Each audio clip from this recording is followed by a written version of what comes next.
Hello everyone, you may notice we're at the home screen right now instead of in a match. This is because I almost did that. I mean, this is because there's something I wanted to show you that I said earlier that I said in my last video, and I kind of wanted to back up my claim. I wasn't kidding before. Let me just casually scroll down here. I wasn't kidding what I said before. You can look at the day tracker there on the side.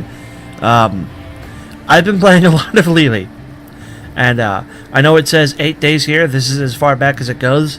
It actually goes back longer than that.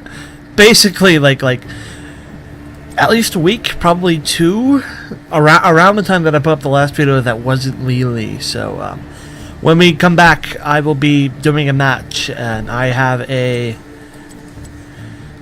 daily for support, so I will be playing support. Thank you all for watching. Why am I doing that? It's not the end of the video. Anyways, time magic. Woo! Hello, one and all. This is WellArmedWithTacos, and welcome to another Heroes of the Lily video. I'm Lily, and the enemy team does not have a Lily. However, they do. I was going to make a bunch of Lily puns from here on out about Lily and everything related to Lily, and then I saw that, and all my puns went away. 10 seconds. The joy in my heart has faded. I have no more happiness. 5, 4. Will you all pick a lane, please? I don't mind soloing. I've done it before. Let the battle begin. There's been a lot of frame rate skipping up to now. I hope this does not continue. And hopefully this is a decently long match. Since... Well, RG was annoying. Since, the last Lily video, I have had the single shortest game of Heroes I've ever played. It was against AI, of course, but, it only lasted 6 minutes and 6 seconds long. We all just pushed one lane and the AI couldn't really stop us. We're down to 20 frames per second, and I'm getting considerable lag here, so I might die this video. Hopefully not. I try to do a very good job of not dying as Lily. I've been playing her so much lately, it's become a personal pride thing. I explained to tried to explain to a friend of mine, I have no idea what's completely come over me in relations to Lily, but I feel part of it has to be that when I started, it was just because of when I wanted to play her, but now it's just because I'm pushing myself further and further. If I'm remembering correctly, the most I've ever healed in a game, this is versus AI, was 97 something K, and it was like an 18-minute match around that mark, and that's how much I was able to heal. So I'm definitely trying to push myself further. I have not. It's hard to do it because I don't know any of them personally, but I would love to have a guy who plays a mean charism healer, or even Morales one day, and try to see what I can do against them. The other one I haven't played against in all this time, in all these weeks of playing Lily, I have never seen a Brightwing on my team. I have never seen a Brightwing on my team. Now that all the particle effects are going off from the several people fights, the frames have dropped down to 10 per second. I presume this has something to do with internet lag. It's probably showing off in the video, and if it is showing off in the video, you can see how quickly unplayable this is going to become. Hopefully this does not continue to persist. I would really like it to go away. I want that orb. It's imperative. I've always said regen orbs are very important to a young panda's health. If I'm going to grow up to be a big, strong panda, I need all my res orbs. Or not res orbs. Res orbs. Where have I heard that term? Res orb. Res orb. I know that from somewhere. Res orb. I know that. I will endeavor to return. Where does that come from? What is that a reference to? Res orb. Resurrection orb. Oh! Necrons! There we go. I got it. My mind was focused on video games, not 40k there for a second, so I'm thinking, where have I heard that? Like, is it Maximo? No, Maximo is coins. Also, I just made a Maximo reference in 2016. Anyways, what was I rambling about? I don't remember anymore.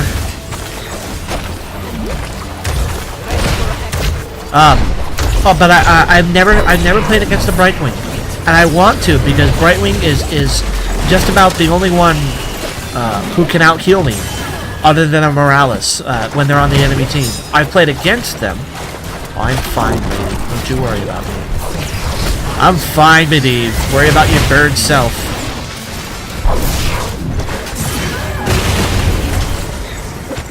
Shall we see who gathers? Portals are for the weak. Also, let me lower the volume here just a little bit. Thank you, healer. That was too much. The dial on it is so freaking sensitive. I'll just walk. Hello, somebody in the bush. Ooh, ooh, ooh. Stealthers. Stealthers, stealthers, stealthers. Yes, yes, yes, yes, yes. I forgot about them for a second. Gotta play smart against Nova. I forgot that they had a Zeratul and a Nova. That's why he was warning me to be careful. I retract my previous statement, Medivh. You're alright. And I will protect you. I will never to return the favor. There you go. You and me are okay now. I understand your previous concerns. There is 2 Stealthers floating about. Fair enough. But when I play against a Brightwing, even the AI Brightwing, I've actually had them out heal me, and if they don't out heal me, it's usually close. But I know why. I know why. It's because Brightwing is healing. Like I play Brightwing. I'm a level 12 Brightwing. Brightwing. I know about Brightwing. So this comes from a place of knowledge. Brightwing is not a tremendous healer. She's good, but she's outshined by a lot of modern healers like Morales. The thing about Brightwing is she heals her teammates constantly for free. Against AI, with a party of level 40 heroes, most of us are beyond the skill of the AI. We're all, the AI is nothing to us. We crush them. This results in me not having to do a tremendous amount of healing, because most of my team is preventing themselves from taking huge amounts of damage because they're playing smart, like good players. But Brightwing is on the enemy's team, whose butts we are currently kicking in most scenarios. So they constantly need the healing, and she's constantly providing said healing for free every couple of seconds. That's why I think the Brightwing is able to outpace me, because they are a support. She is a support on a team who constantly needs the help, while I'm a support on a team that really doesn't need me. Now, I've had some games where I'm more important than others with players who are less skilled, but it seems every time I'm placed against a Brightwing, it's with competent players.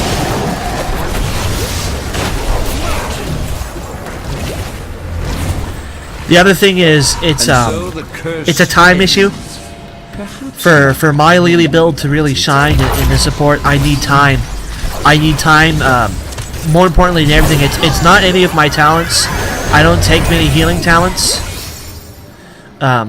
So it's not the talents. It's my Conjurer's Pursuit. I need time to build up those resurrection orbs, because once Lily hits the point where she is able to like heal at a rate faster than her her heals come out. Her mana regens faster than her heals is what I'm trying to say.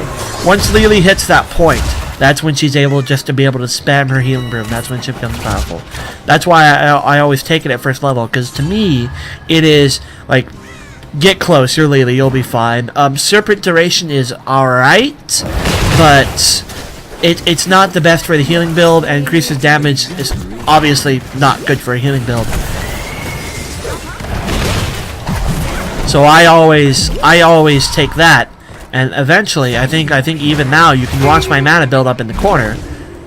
You can see by the time my thing comes off on cooldown how quick I am at catching up, and eventually you hit that point. I think it's around 20 orbs with Lily, where it's 2.0 per second, when you can just heal and heal and heal and heal. And ideally, if you're not using Serpent or any of the other ones, it's free because you regen faster than it costs, you know. So that's why I need time with Lily.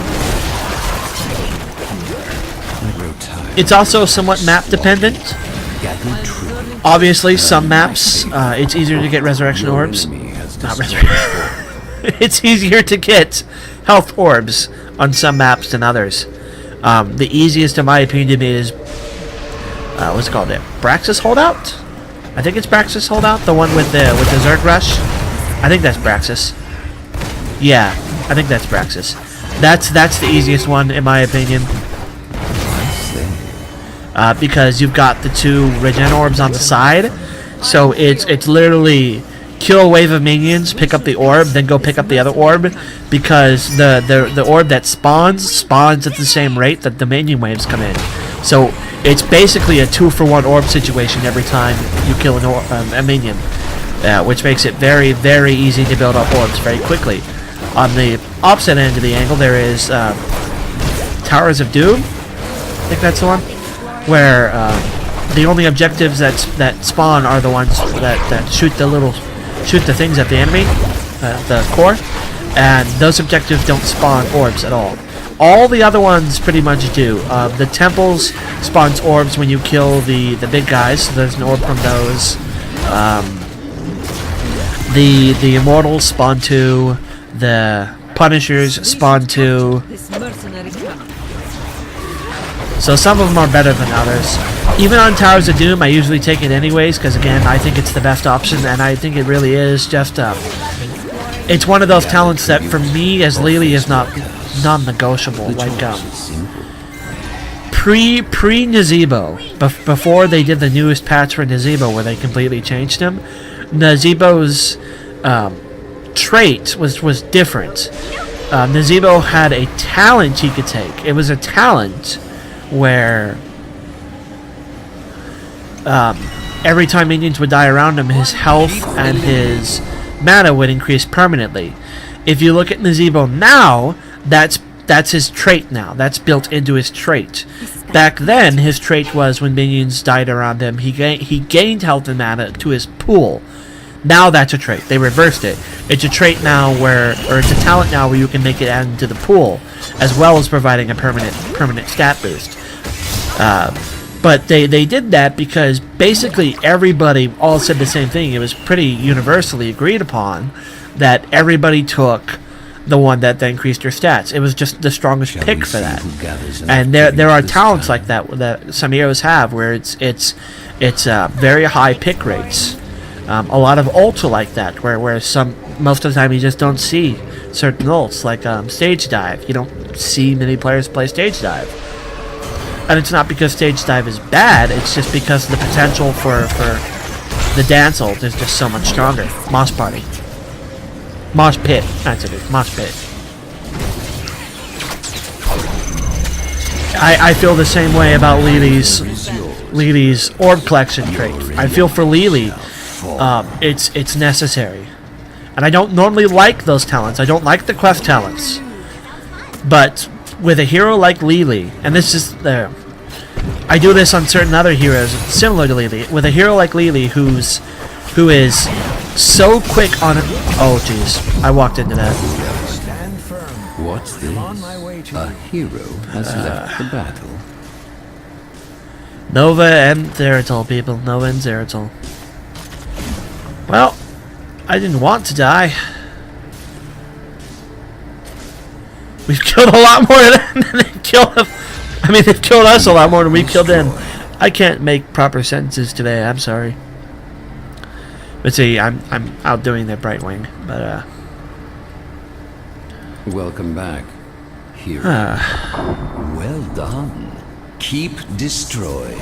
With a hero like Lily, whose cooldowns are so short, she can go through a mana pool very quickly if she's not built to be able to handle that.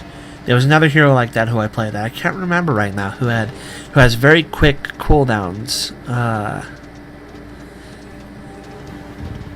don't remember. I know my Uther is sort of like that. Uther has the talent that he can take that is... shoot, I can't remember the name of it. The one where if your health is above a certain amount, his cooldowns are reduced. I always take that.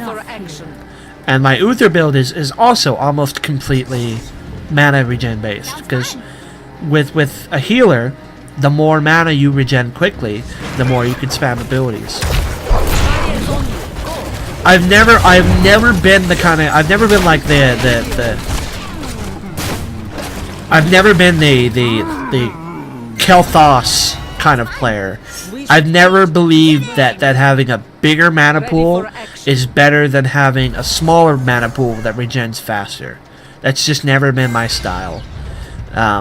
I played Rise in League of Legends. I liked Rise a lot, and Rise was built around having a bigger mana pool, so I did it for him. But I know Kel'Thas works a very similar way, where he can take talents where he can increase his mana pool, and in turn increase his damage per the size of his mana pool. And it's just not my thing. I'd rather have a smaller mana pool that's actually regenning than a bigger pool.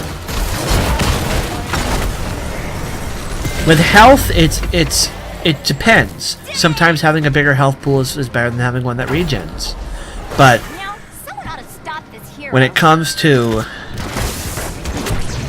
mana, I feel there really is only just the one way to go. I wanted to check there. Yeah, I'm not the only one that's died. I wanted to see if anyone was at a 0 death rate. That's Zeratul and Nova for you.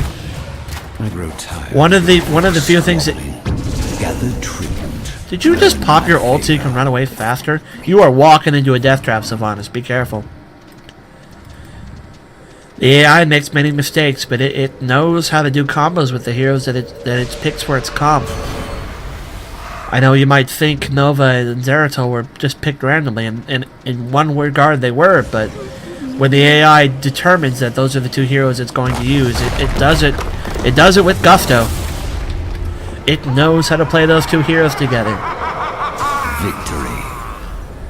It's no different than a pub when you see a Nova and a Zeratul who have nothing to do with each other on the comp, who come together. You know that even though they're not a team, like they're not a group of players, they're still going to join up together and help each other out. It's the same way with the AI. They'll lane together all the time. They know how to do it.